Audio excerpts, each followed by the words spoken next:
Welcome back to Outlaw Operations. Tonight, we're stepping into a web of lies, betrayal, and a thirst for power, where the line between love and ambition blurs into something far darker. What began as a story of passion and dreams slowly twisted into a chilling saga of deception, greed, and an inevitable tragedy. But this isn't just another tale, it's a descent into the shadows of human nature, where secrets are deadly and every smile hides a lie. Before we plunge into the depths of this haunting case, drop a comment and tell us, where are you tuning in from? And if you crave more chilling true crime stories, hit that like button and subscribe. Now, let the darkness take hold as we begin. It was a Sunday night, a night like no other, that would forever haunt the memories of those who had once known the Parente family. Around midnight, on the 19th, the quiet routine of a college dorm room was shattered when one of Stephanie's closest friends, who had been anxiously waiting for her to return, realized something was terribly wrong. Stephanie hadn't come back after several hours, and so, out of concern, her roommate decided to call the hotel where Stephanie had gone to study for her final exam. The phone was answered by a voice that was unmistakable, yet not quite the same. It was Stephanie's father, William Parente. He calmly explained that Stephanie had decided to stay longer at the hotel with the family, a perfectly plausible excuse. His words, though reassuring, didn't ring true to the roommate. Still, she believed it, unaware that the life had already drained from her friend, and that Stephanie's final moments had already passed in a chilling act of violence. Reflecting on the call later, the roommate would recall something unsettling. William's voice, so unlike his usual self, seemed cold, distant, almost detached. By early Monday morning, a grim revelation would unfold. William Parente, unable to live with his actions, ended his own life in the hotel bathroom. The method was as chilling as it was final. He had bought a knife earlier that day from a nearby mall. The devastating act left him lifeless, his body found by hotel staff who grew concerned after the family failed to check out.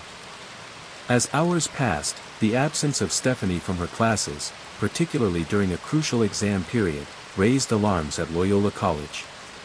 Her professors and classmates began to worry, prompting the school to reach out to the hotel. Around 3 p.m., a housekeeper, tasked with checking the room, found the door locked and no response from inside. The manager, following up, discovered the first horror, William's lifeless body in the bathroom. It was then that the nightmare truly began to unfold. The manager, now with a growing sense of dread, moved deeper into the room. What he found next was enough to shatter anyone's soul: 3 bodies arranged on the bed, cold and still. Betty Mazzarella, William's wife, along with their daughters, Stephanie and Catherine, had been murdered. The discovery sent shockwaves through the hotel and beyond. Police from Baltimore County arrived quickly, sealing off the entire 10th floor. The family's Mercedes-Benz SUV was taken by authorities as part of the investigation. As the details of that fateful Sunday began to surface, the horror grew more incomprehensible with each passing moment. While the exact sequence of events remained hidden in a veil of terror, investigators pieced together the grim facts. The deaths were caused by asphyxiation and blunt force trauma. It seemed likely that Betty and Catherine were the first victims, followed by Stephanie, though the exact timeline was unclear.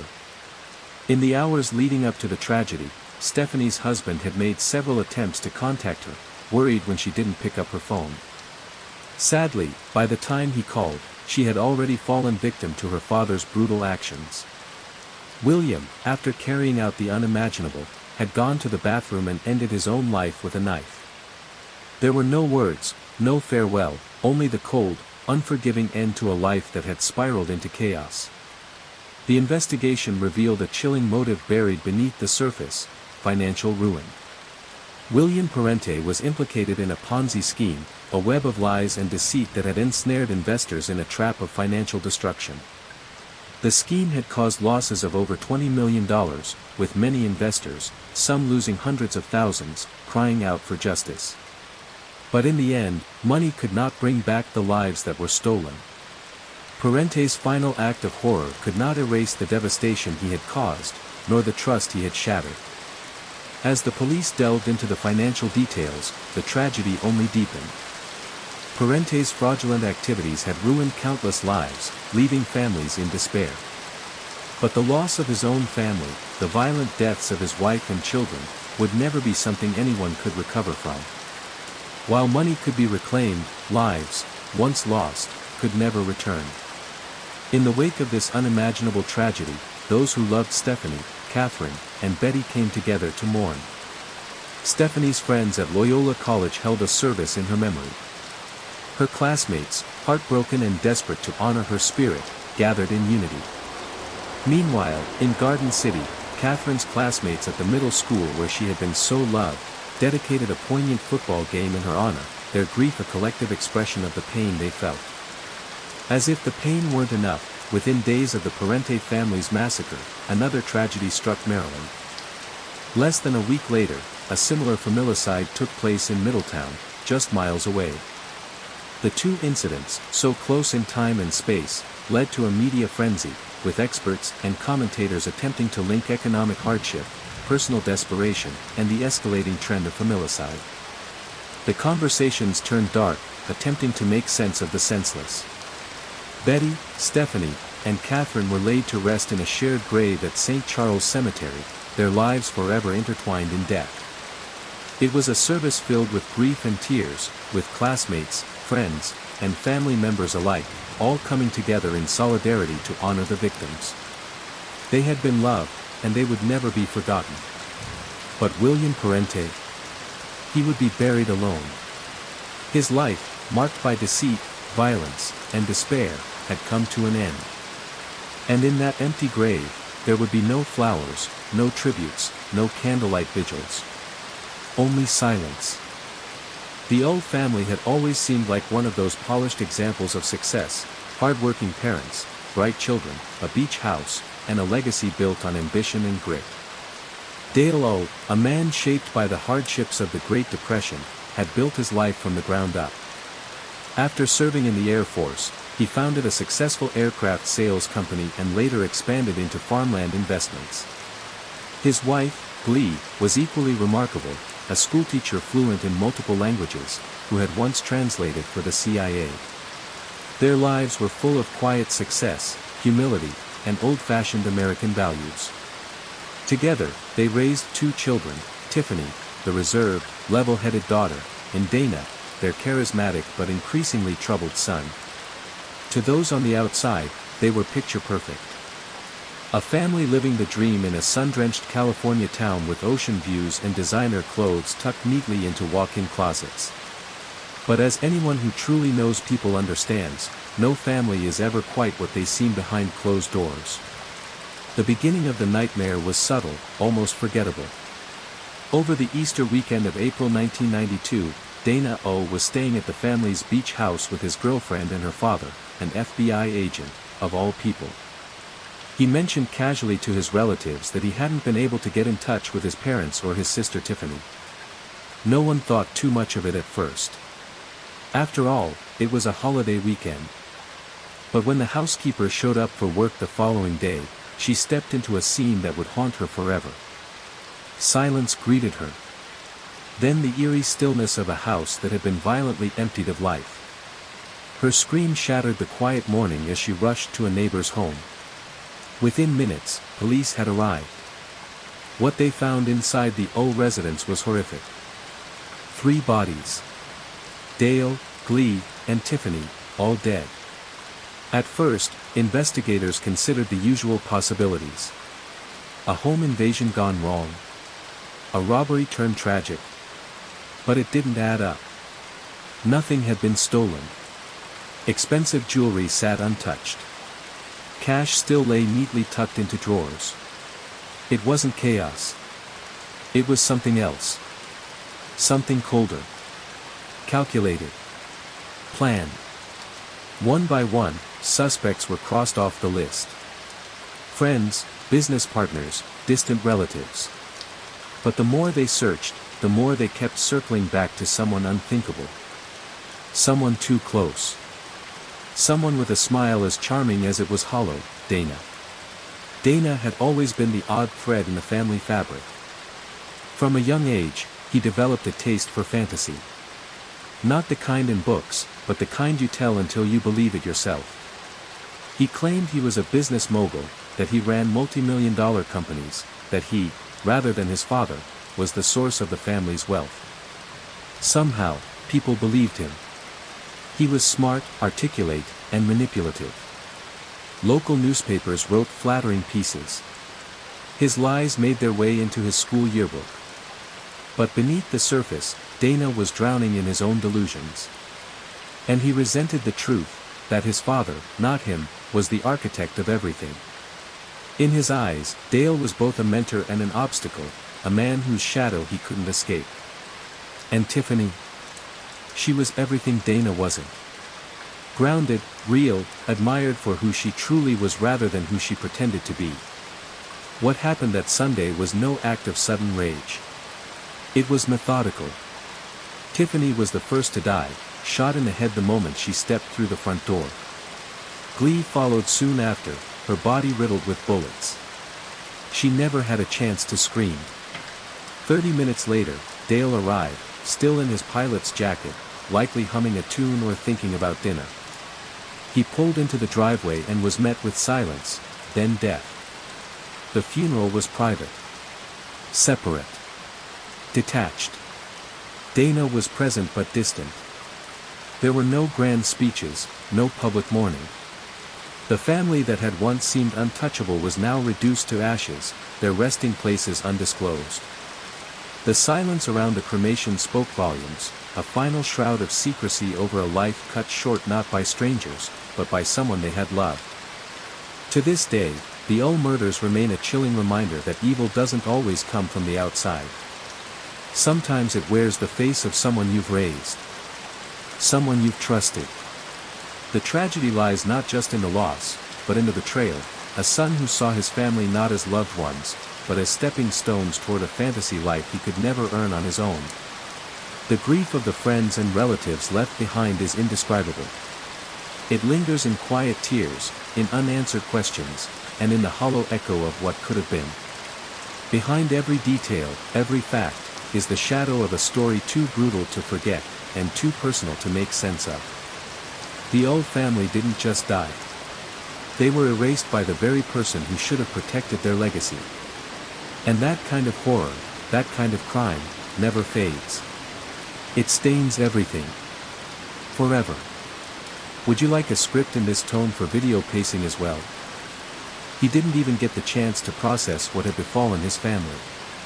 As Dale stepped through the door that connected the garage to the house, he was met not with the warm familiarity of home, but with death. A shot rang out, precise, deliberate. The intruder hadn't left after the initial murders. No, he had stayed behind, lying in wait like a predator in the dark, and Dale never saw it coming. He was the final victim in a carefully orchestrated massacre, the kind of horror that seems almost too cold, too calculated to be real. 2 days slipped by before anyone outside the home began to realize something was wrong. 21-year-old Dana Yull, the youngest and only surviving member of the Yull family, started reaching out, phone calls to friends, messages to relatives in Sunnyside, all sounding the same. He couldn't get in touch with his parents. That, in itself, was odd. He still lived with them. But he'd spent Easter weekend in San Francisco, about 200 miles away, staying with his girlfriend Monica Zent and her father, John Zent, a man whose title held weight, FBI agent. Tuesday, April 21, 1992. The Yull's longtime housekeeper, Juanita Avenida, arrived for her usual morning routine. She unlocked the front door, stepped into the familiar kitchen, and froze. There, on the cold floor, lay Tiffany's body, face down in a pool of blood. Her hands were tucked beneath her, as if she'd braced for something. As if she'd known, for a split second, what was coming. Panicked, the housekeeper bolted next door and begged for help. Within minutes, the police were on the scene. Donna, Dana's girlfriend, was still in Monterey when the murders were discovered. Upon hearing the news, her father, the FBI agent, made immediate arrangements for Dana to fly back to Fresno. When Dana arrived, his reaction raised more than a few eyebrows. He was distressed, sure, but something about it didn't sit right. It was as if he was putting on a performance. The tears came, but so did moments of cold calculation. He asked about the house, the will. Not about his family. Not really. Investigators combed through the house like surgeons. To the untrained eye, it looked like a robbery gone wrong. Furniture overturned. Drawers pulled open. But nothing was taken. No valuables missing. No signs of forced entry. No broken windows. No jimmied locks. Even the alarm system had been turned off. Everything, from the staged break-in to the absence of forensic evidence, screamed of something far more sinister, a meticulously planned execution. Detectives noticed the precision first. The shots were surgical, each victim taken down with chilling accuracy. Only one shot missed. Whoever did this knew exactly what they were doing. Bullet casings had been collected and removed. No weapon was found. But a clue emerged from an unexpected source, a box of 9mm ammunition tucked inside the home, later traced back to Dale himself. It was the same caliber used in the killings. The Yo's lives were dissected in the days that followed. Investigators chased every possible lead. Dale's past raised a few flags. Years ago, he'd sold aircraft for a man who turned out to be a drug trafficker. There was also a messy real estate deal with his brother that could have left investors millions in the hole. But none of it tied back to the brutal slayings. Eventually, all paths led back to the one person who stood to gain the most, Dana. He was the sole survivor. The heir. And though he had an alibi, one backed by his girlfriend and her FBI agent father, detectives couldn't shake the feeling that something wasn't right. His behavior didn't match that of someone who'd lost their entire family in one blood-soaked weekend. Dana made public appeals. He offered rewards, even a $50,000 bounty for the killer. But his grief never quite rang true. When he wasn't talking to the press or offering money, he was asking about the estate, about the will. Once, he brought a friend into the house, while blood still stained the floor, and gave them a tour like it was some morbid attraction. That moment, more than anything, chilled the investigators to their core. He spoke with contempt about the detectives, openly calling them incompetent, swearing they'd never solve the case. But they were far from giving up. For 3 years, they chased him in a game of psychological cat and mouse, and with each turn, Dana gave them just a little more reason to believe in his guilt. Then, something shifted. Dale's brothers, Dana's uncles, went to the police with a story that made everything click into place. During the reading of the will, Dana had erupted. The trust Dale had set up delayed Dana's access to the estate. $8 million, but he'd have to wait until he was 30 to get the full amount. Until then, his expenses would be covered. At 25, he'd get investment dividends. At 30, half. At 35, the rest. It wasn't enough. At the reading, Dana slammed his fist on the desk and cried out, "How could he have done this to me?" Not, "Why did they die?" Not, "Who would do this to them?" Just anger. Just entitlement. He saw it as betrayal, from beyond the grave. Before his parents were even buried, Dana tried to get his hands on their money. His uncles acted swiftly, blocking him at every turn. They succeeded in keeping him away from most of it, but not all.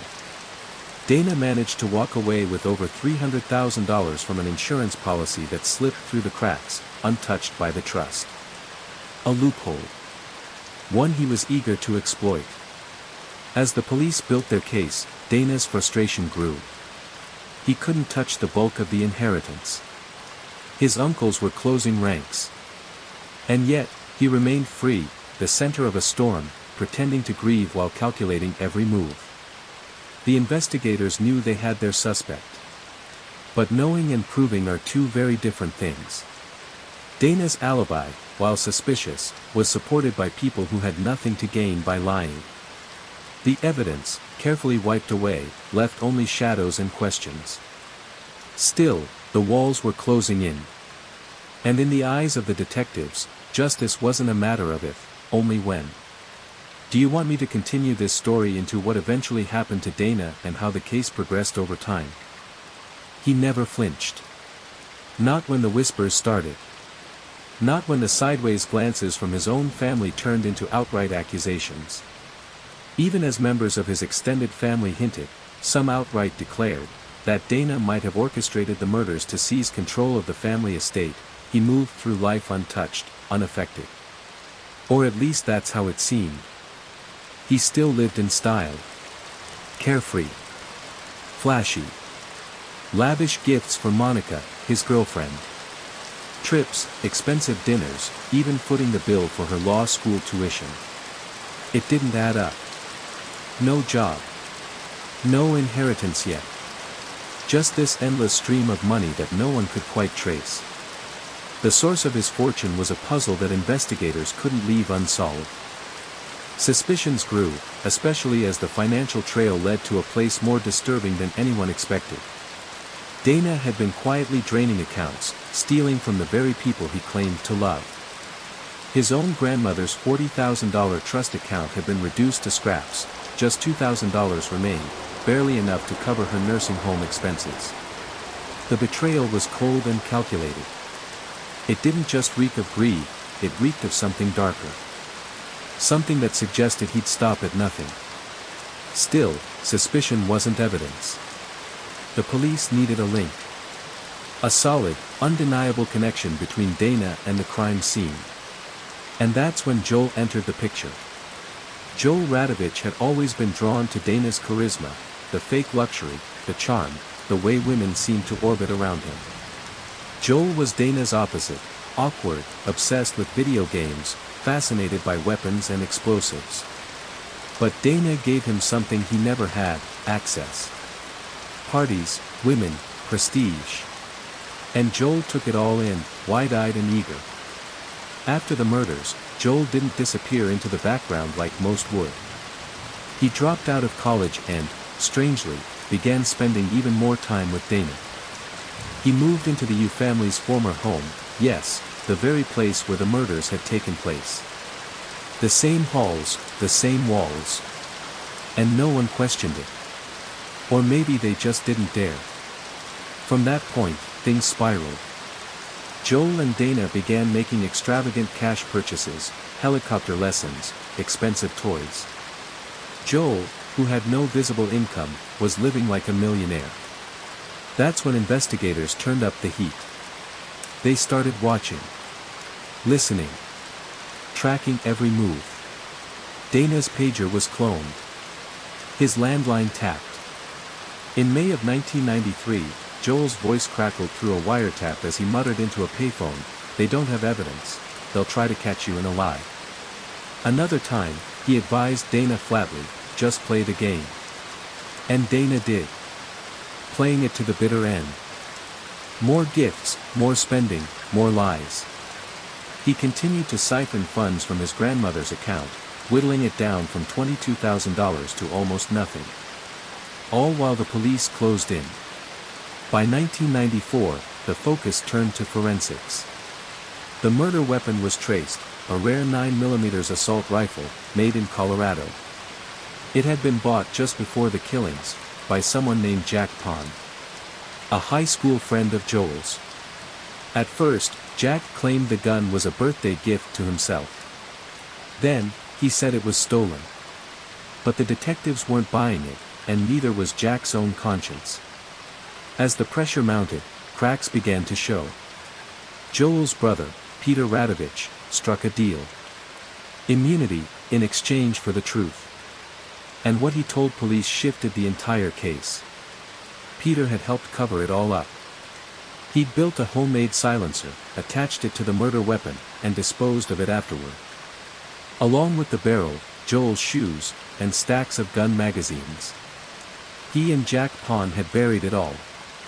Jack, in his own bid for immunity, confirmed Peter's version.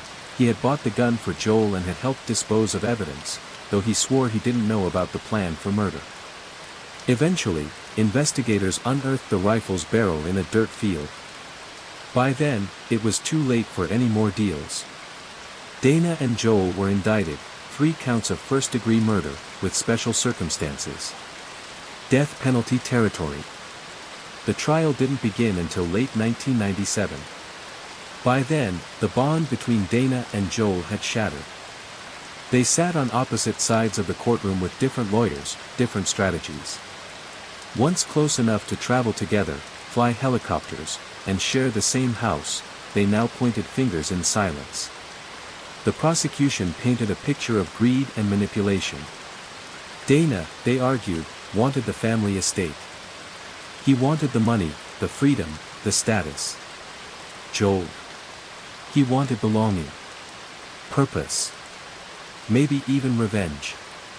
He found both in Dana, and together, they crossed a line that can never be uncrossed. What began as suspicion had unraveled into a trail of deceit, betrayal, and ultimately, murder, carefully planned and coldly executed. It was never just about money. It was about control, power, and the brutal cost of chasing both. Would you like the next part of this case continued or adapted into a visual script for your video? In the dimly lit courtroom, the tension was palpable. Joel sat, stone-faced, as his attorney argued vehemently for his innocence. He had promised Joel a portion of the inheritance, a golden carrot dangled in front of him by Dana, who had meticulously planned a web of deceit. But Dana's lawyer wasn't going to let Joel off easily. He painted a damning picture, claiming that Joel and Jack, Dana's trusted accomplice, had plotted and executed the murders together. The weight of the evidence was undeniable, and Joel's attorney, knowing the odds were stacked against him, focused on the one thing he could, saving his client from the death penalty. His best hope was to downplay Joel's involvement, claiming he was a mere pawn in a larger scheme. Jack Pond, a key figure in the tragedy, was on the stand, and his testimony sent shockwaves through the courtroom. He didn't hold back, revealing that not only had he purchased the murder weapon for Joel, but he had also helped dispose of it. He further admitted that Joel had confided in him, revealing the intricate details of the murders that transpired that fateful day in April 1992. Jack's revelation sent chills down the spine of everyone in the room, as the nightmare began to take shape. Dana's twisted manipulation of Joel started long before that day. He had approached Joel with a request that, in hindsight, was impossible to refuse. Acting as the executor of Dana's plan, Joel entered the quiet residence, prepared for the gruesome task ahead. His body was shaved clean, a detail in Dana's meticulous instructions, ensuring no trace of him would be left behind. Joel sat in that cold, sterile space, waiting. Hours passed, 12 in total, as he perched on a plastic sheet, every detail of the plan calculated to avoid leaving a single hair, a single shred of evidence. Even the smallest eyelash had to be avoided. And then, there was the gun, the murder weapon. No bullet casings were to be found, no trace of the deadly act left behind. The first victim was Tiffany, her life snuffed out with one cold, precise shot to the back of the head. She never saw Joel as she passed by, unaware of the predator lurking in the shadows. Glee, however, did notice. She saw him, caught a fleeting glimpse of the figure hiding in the shadows, and before she could flee, a bullet struck her. She stumbled, trying to make it to the office, but Joel followed, relentless, firing again and again until she crumpled to the floor, bleeding out. In her final moments, Glee locked eyes with Joel, a friend she had met through Dana just a month prior. The recognition was clear in her gaze, but it was too late. Joel was merciless, and the final bullet was fired. But the horrors didn't stop there. With the gun's magazine emptied and Joel now covered in blood, he changed the clip and slipped on fresh gloves. Dawn's fate was sealed. The last victim arrived, and with a cold, calculated precision, Joel ended her life, too. But it was Jack's testimony that proved to be his undoing. In recounting the events of Dale's murder, Jack made a crucial error.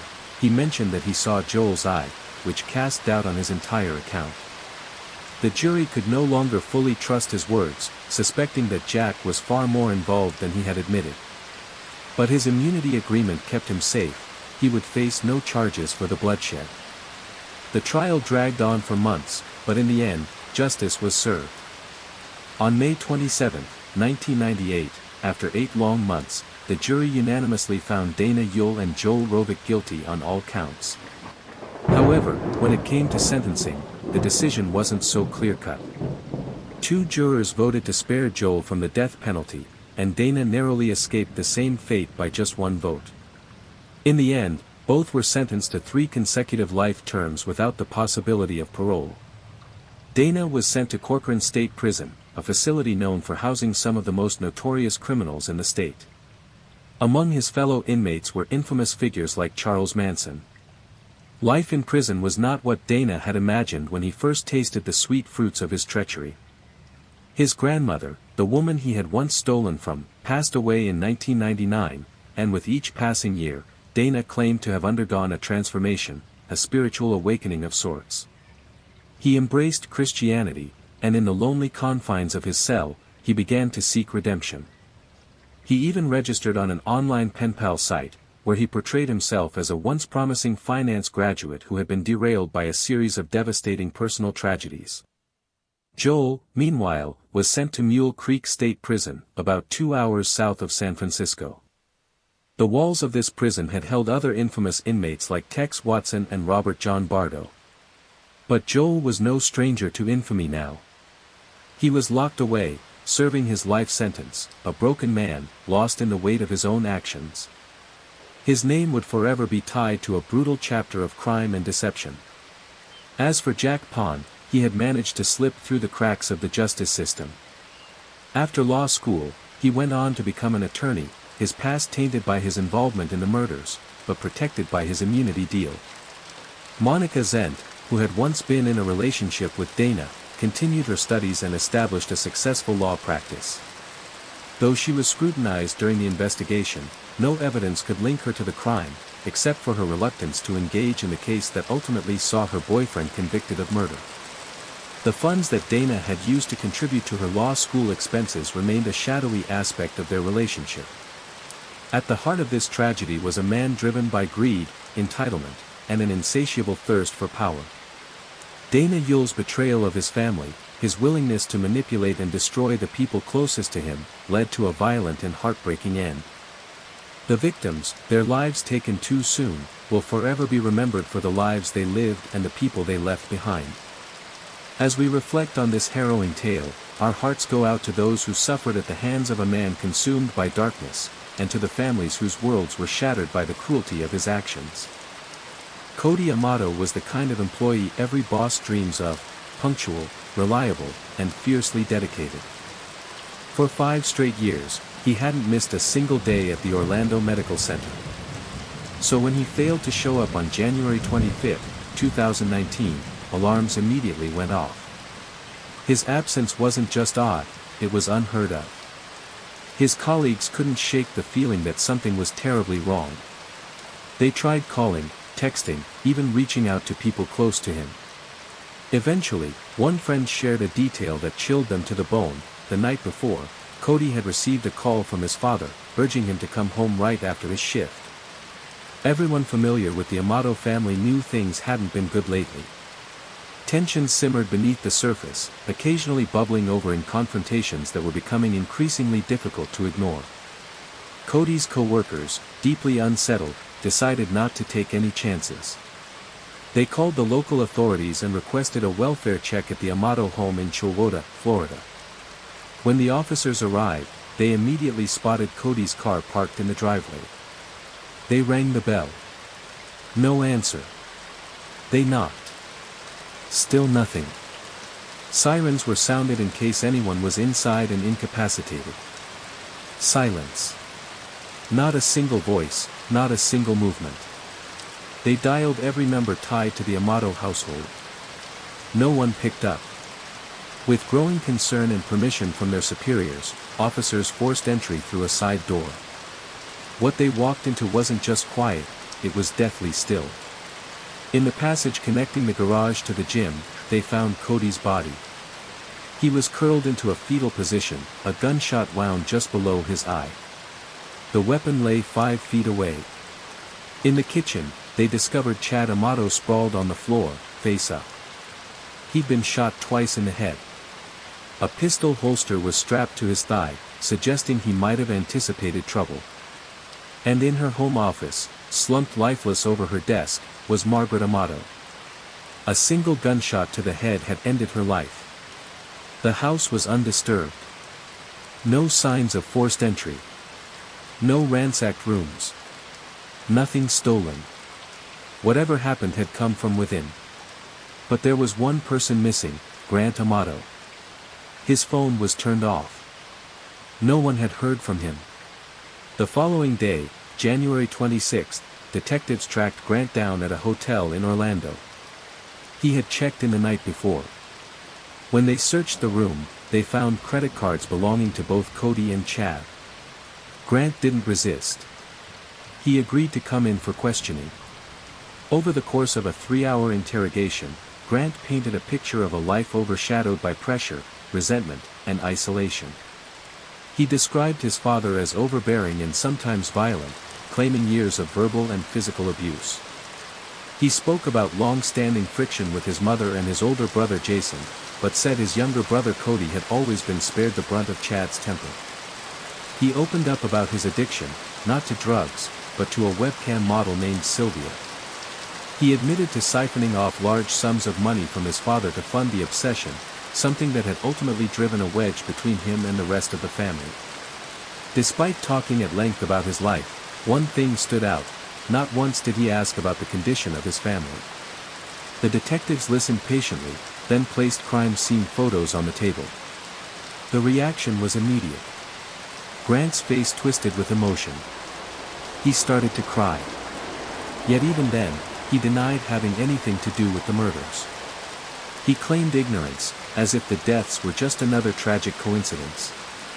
They brought in Jason, Grant's older brother. Jason didn't waste time. He pleaded with Grant, begged him to come clean. But Grant said nothing. His silence spoke louder than any denial. Jason's own alibi was airtight.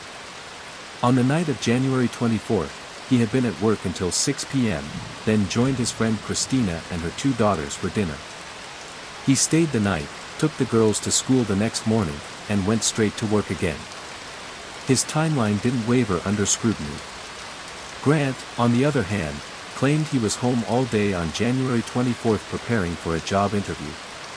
According to him, things escalated that evening.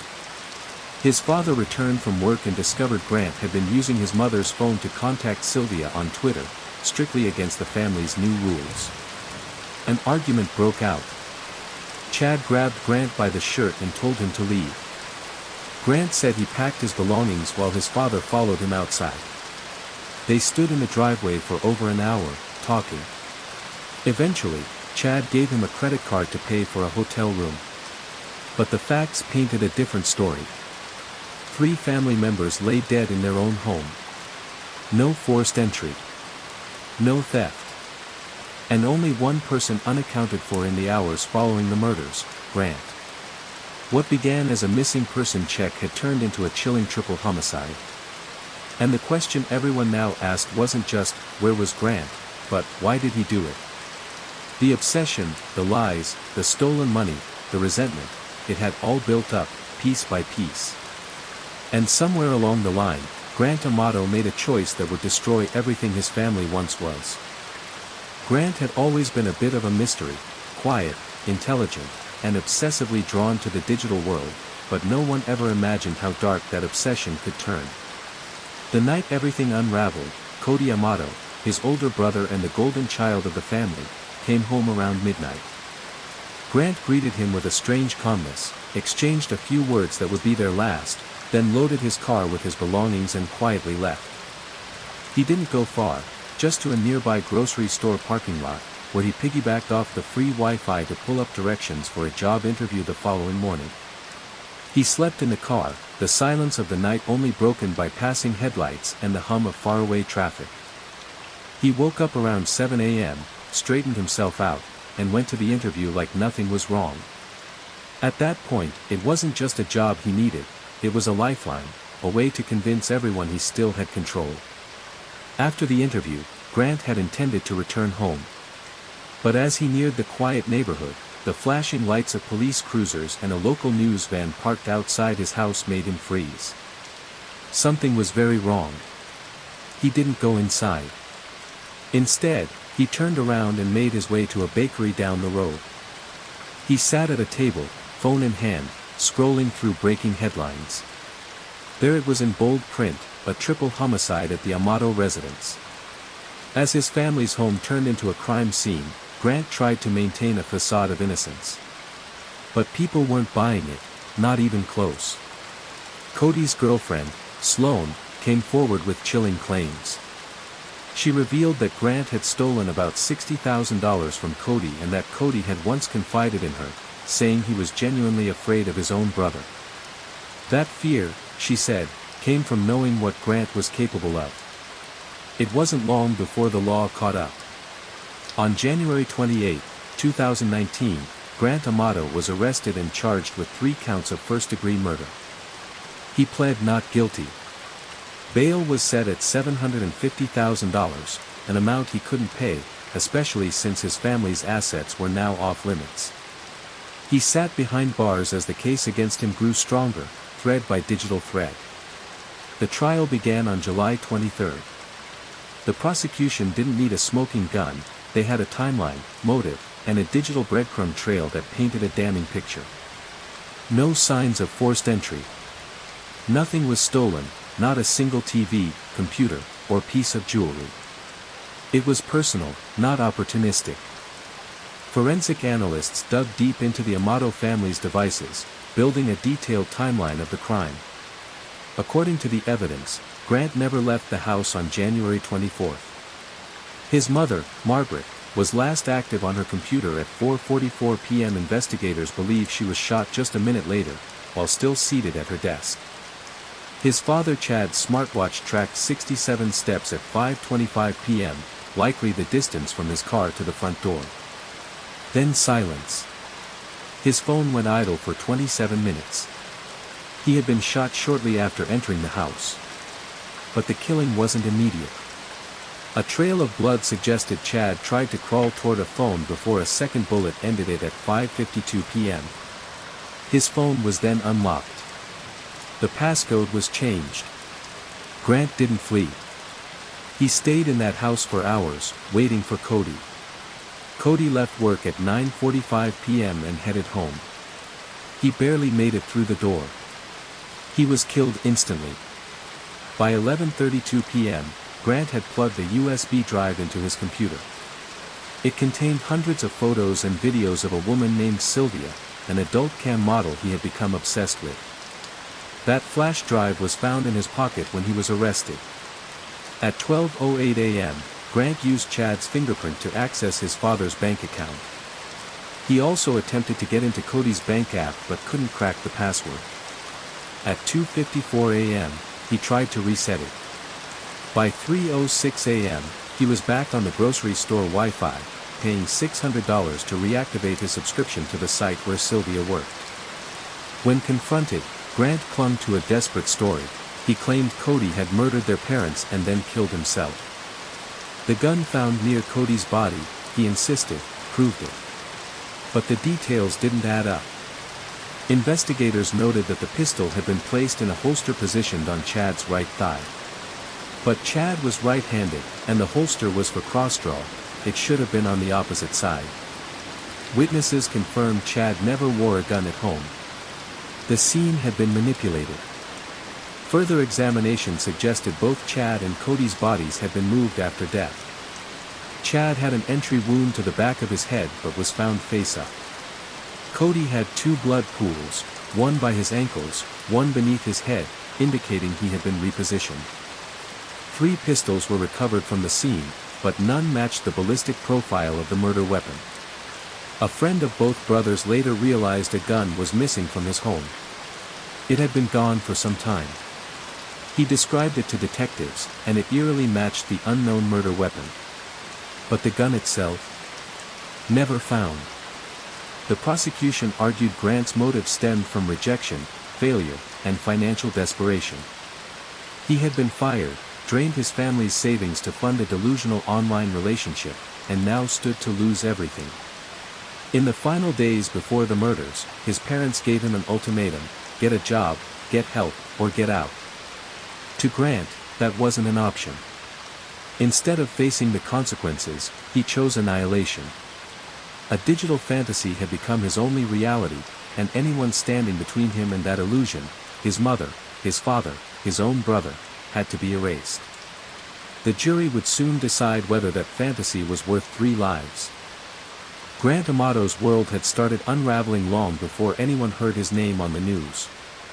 It didn't happen overnight, no, it was more like a slow decay of trust, of identity, of reality. On the surface, he was just another guy struggling to find his way after college, but what lay beneath was a man tangled in lies, delusions, and a toxic obsession that would end in blood. He believed he had found something real with Sylvia, a woman he never even met in person, living halfway across the world, working as a cam model. But to Grant, she was more than just a face on a screen. She became his world, his purpose, and his undoing. The money he spent to keep her attention flowing in cost him everything: his job, his dignity, and eventually, his family's trust. But he couldn't stop. Sylvia became his drug, and he was hooked. When his family confronted him, things only got worse. They tried to intervene, to drag him back from the edge. His father forced him into a rehab program, not for drugs or alcohol, but for what they believed was a psychological addiction to online escapism and pornography. To Grant, it felt like betrayal. He never forgave them, especially not his father, for contacting Sylvia behind his back and telling her the truth, that he wasn't a professional gamer, that he didn't live alone, that he didn't own a BMW, and worst of all, that he had been lying all along. After he got out of the rehab center, the anger festered. He poured his thoughts into a letter to his online friends, men he shared a group chat with, many of whom also interacted with Sylvia. The letter was raw, desperate. He admitted to all the lies: his fake job, the car, his entire persona. But what stood out most was the heartbreak. "My heart is breaking into pieces realizing how meaningless my life is without her," he wrote. Those words would later be read in court, painting a picture of a man spiraling out of control. His older brother, Jason, described a once tight-knit family, one that only started fracturing when Grant's problems began. Their father, Chad, had never laid a hand on them. There was no abuse, only disappointment, tension, and attempts to fix what they saw slipping away. But for Grant, those attempts felt like attacks. The walls were closing in, and he blamed his family for ruining what he believed was his last chance at happiness. On the night of January 24, 2019, everything changed. By morning, Chad, Margaret, and Cody Amato were dead, shot execution style in their home. Suspicion quickly turned to Grant. He had no job, no money, no alibi, and a mountain of lies behind him. But the case wasn't so simple. There was no physical evidence tying him to the crime. His DNA wasn't on the bodies. The murder weapon was never found. He didn't have access to firearms, his own had been sold to finance his sessions with Sylvia. The only gun in the house was locked in a safe, and no one ever proved he knew the combination. Still, prosecutors painted a chilling portrait: a man so consumed by his obsession, so enraged at the collapse of his fantasy, that he murdered the only people trying to help him. They showed the jury the letter, highlighted his motive, and pointed to digital evidence, like the mysterious deletion of the Blink security app from Chad's phone just hours before the murders. They said it was premeditated. Cold. Final. The defense pushed back hard. They argued the investigation was flawed, that detectives zeroed in on Grant without considering other possibilities. They noted how close Grant had always been with his brother Cody and how his mother always gave him money when he needed it. They emphasized that his father's attempts at tough love didn't equate to a motive for murder. But it wasn't enough. On July 31, 2019, a jury found Grant Amato guilty of first-degree premeditated murder. The sentence came weeks later: life in prison without parole. A man who once studied to care for others as a medical assistant would now spend his life behind bars, his future reduced to a cell, his obsession reduced to dust. Meanwhile, another story unfolds, a parallel tale of love, deceit, and destruction, this time wrapped in wealth and glamour. Deborah was the kind of woman who made things happen. She built her empire from scratch, turning an eye for beauty into a multi-million-dollar interior design firm. She had the cars, the couture, the name, Ambrosia. But what she didn't have, despite 4 marriages and 4 children, was someone to truly share her life with. Then came John. Handsome, confident, charming, he seemed too good to be true. That's because he was. John Mayen had been running cons his entire life. Born in California in 1958, he learned early how to lie, cheat, and manipulate. His father had set the example, and John followed it to a-T, fraud. Drug dealing. Identity scams. He was eventually banished from California, and yet, somehow, he reinvented himself enough to get a degree, charm his way into academia, and later, Deborah's life. Their romance sparked fast and burned bright. To Deborah, he was the man who finally saw her, not her money, not her fame, just her. But the ghosts of her past never left. Years earlier, her sister Cindy had been murdered, and the killer, Cindy's own husband, Billy Vickers, served only a few years after their own mother testified against her daughter. The betrayal cut deep. The fear burrowed deeper. Deborah, plagued by panic attacks and haunted by memories, couldn't even bring herself to own a firearm. She didn't feel safe, but she felt something with John. That mattered more. Yet again, love would be weaponized. Behind John's polished smile was the same man who had lived off deception for decades. And once he embedded himself into Deborah's life, it wasn't long before her wealth became his obsession. What began as seduction eventually spiraled into something more sinister, a web of control, coercion, and possibly worse. Like Grant, John wasn't just chasing a relationship. He was chasing a fantasy where he was always the winner, no matter the cost. In both stories, the common thread is obsession, a hunger that grew into something deadly. Whether it was for affection, validation, or control, that hunger destroyed lives. And in the end, both men were left with nothing but the echoes of the fantasies they tried to force into reality. Want another story in this style, or would you like to continue with this one? He had the kind of charm that didn't need announcing. John, or JN as he preferred, was the type of man people noticed the moment he walked into a room. Towering at 6 feet 3 inches, with intense hazel green eyes and a thick mane of dark hair, he wore confidence like a perfectly tailored suit.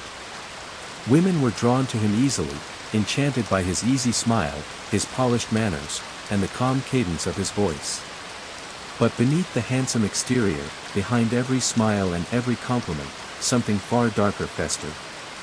He met Tanya in the early 90s, when she was a promising nurse anesthetist and he was still figuring out his path. She fell for him hard. He had stories, dreams, ambition. They married in November 1990, Tanya was 25, John was 31. She thought she'd found a partner, someone to build a future with. What she didn't know was that John had already begun weaving a web of lies around her. He claimed his family was toxic and dangerous, isolating her from them entirely. Tanya believed him, standing by his side as he enrolled in medical school in Tennessee.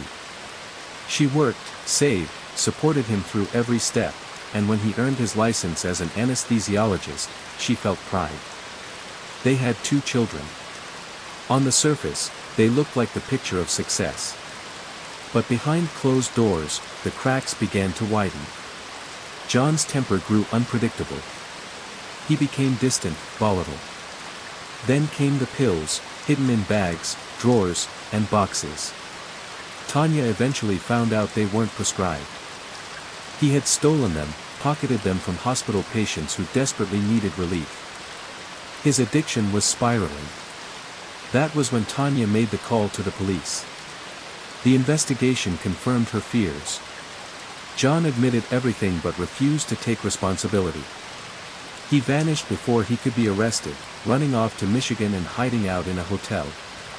When officers found him, he was unconscious, surrounded by empty pill bottles.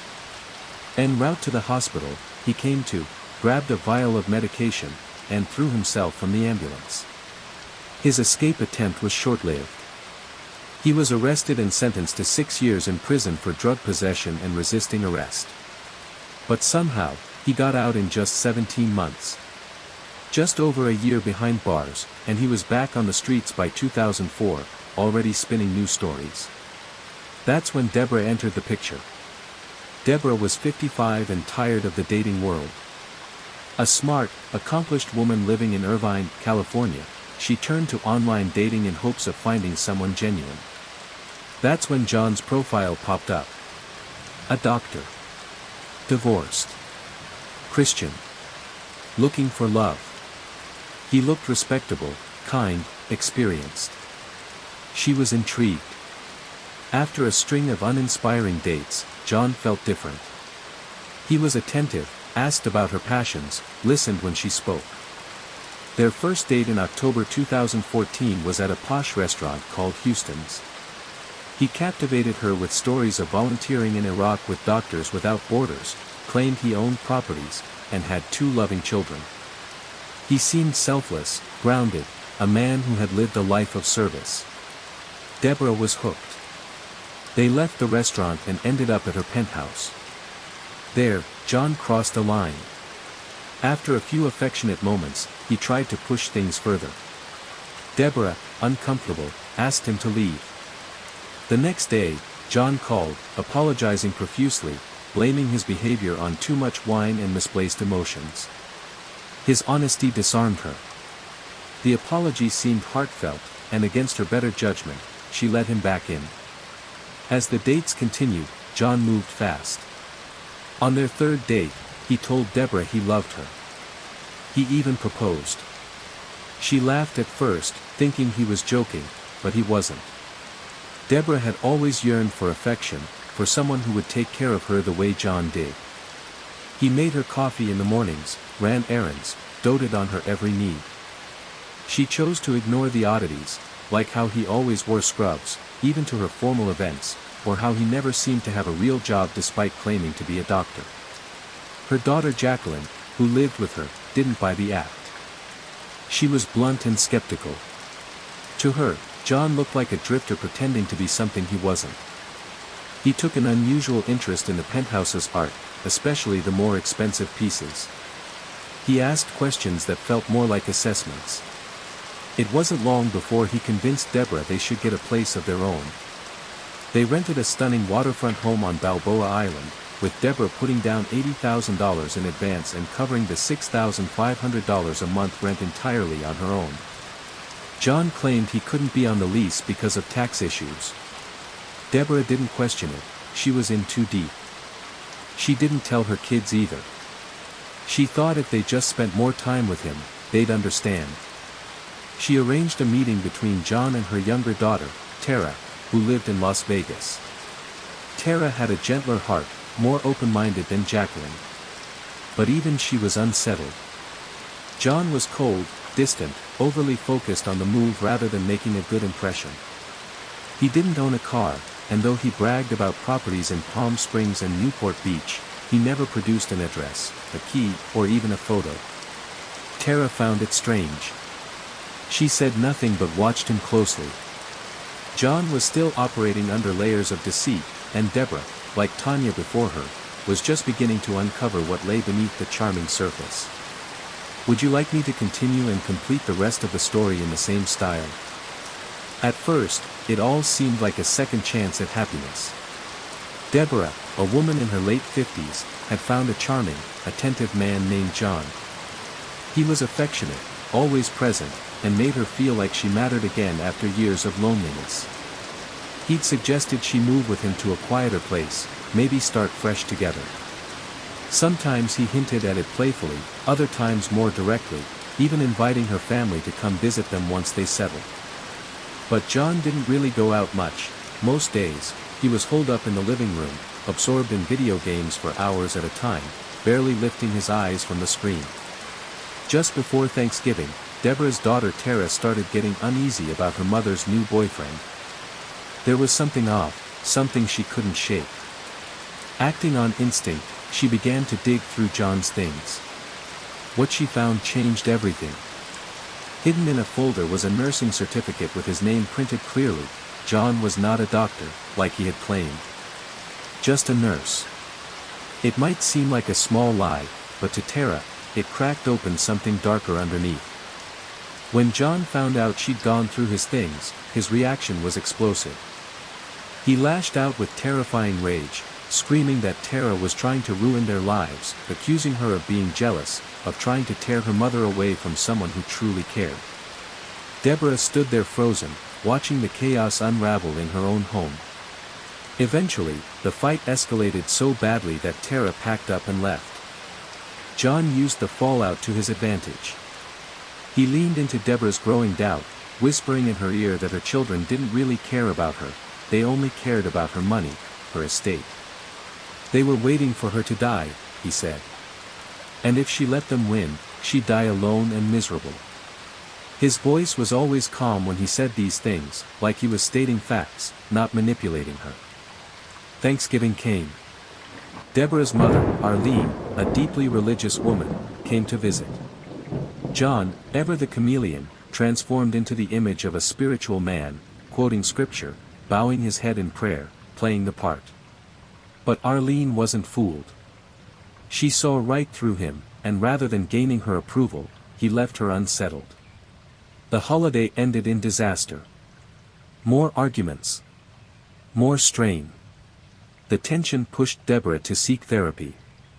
Her therapist gently advised boundaries. She needed to protect her peace, even from her children.